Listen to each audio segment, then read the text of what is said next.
The complexities are a little bit, but the thing is that the taste is just not overpowered just by the bitterness. Yeah. In this specific tea as compared to the previous TG2O. Where it started out really nice, and then maybe it got a little bit too strong there. Yeah, exactly. Yeah, and I think the other thing to keep in mind, and I think you make a good observation because I totally agree. This tea is much smoother, and if you gave me the option, I would choose this tea 8 or 9 times out of 10. And that's partially my own bias. I tend to prefer softer, smoother teas, such as this one. But another thing to keep in mind is that the Teiji tool was very compressed. It was very tightly packed together.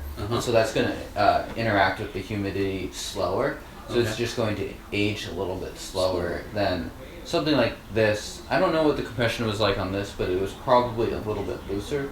So it'll age a little bit quicker. Interesting. Wow. I didn't know that. That's a great way to think about teas, right? Especially Pu'erhs and how they're compressed. So perhaps something like 2O might just need. Maybe it needs to be sitting there, be aged longer.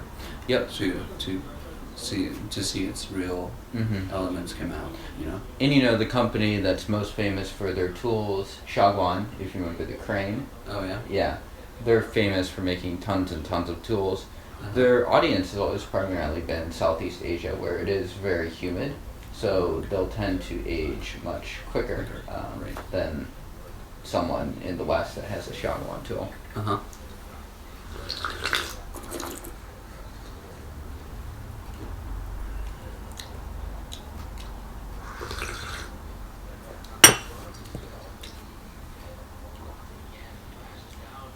I get more flowers and floral notes off of this tea. I think so too. Yeah.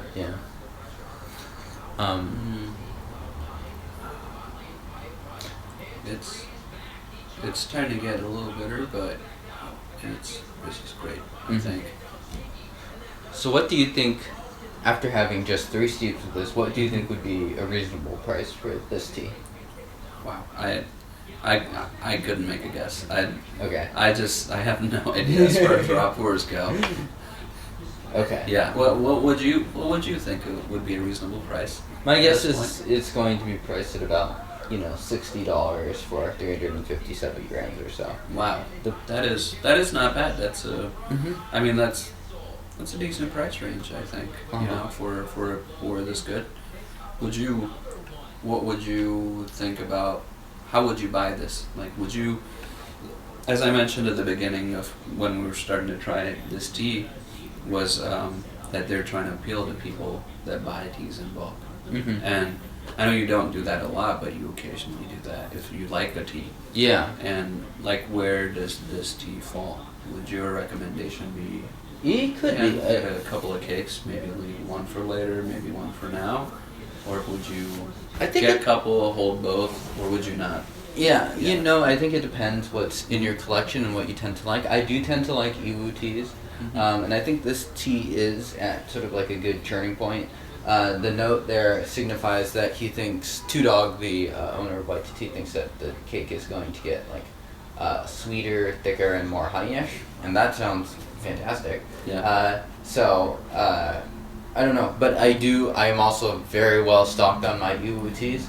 So it's sort of like a dilemma.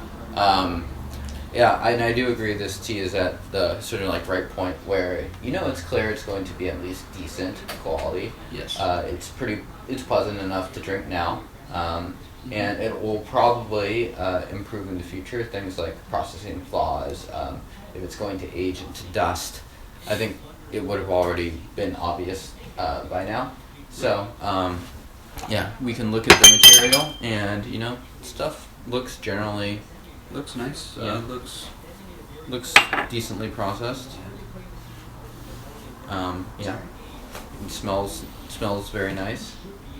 The storage on it has been very clean. So, I only really recommend buying in bulk if you have your storage set up figured out too. Like if you're just gonna stash them off in some corner and you live in Arizona, the cakes will probably not fare well. Not fare well. Yeah.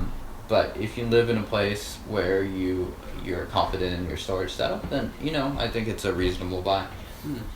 Depending on how it's priced. Maybe it's priced at $40 and you should buy a whole bunch of it.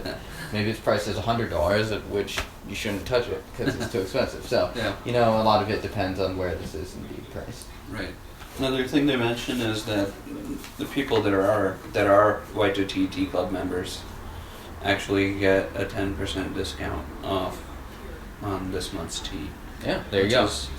Which is kind of cool. It might make or break, whether or not the pricing for at least for the club members. Yeah, it can certainly make it more attractive for someone that is buying a bunch of them. If it's $60 a cake, you buy 3 of them, you get $20 off. There you go. Yeah. Yep. Just curious, what years are your Yiwu teas? Is it a wide range? I own a couple that are younger, but these days, especially in the last year, I mainly buy from the 2004 to 2007 or 8, 2009 even range. So this would fit right in there. Right. Anywhere from 7 years to older. Yeah, exactly. So, and teas from before then start to get very expensive for the price, just because you're paying for a lot of the aging that's happened. So I do like the age. The region is obviously right up my alley. So, and I think it's a properly done tea. It tastes like a Yiwu tea. I enjoy it. I think that just about wraps up InBetweenIsode number 79. So thank you again for joining me. Hey, thank you for having me. Fist bump that guy on. Fist bump that guy on. And thank you guys for tuning in for another long InBetweenIsode. Thank you. Both the teas were quite good, personally. Yeah. I enjoyed them. So it'll be interesting to see the pricing on both. Yeah, absolutely. And thank you all for tuning in. And unless you guys speak up if you dislike this guy. Yeah, you can send me a private message. No, I'm kidding. So if you guys like this episode, let me know. Let me know. April. Yeah, and we'll be back for a White to Tea April in a bit. Yeah. Cheers, guys. Cheers.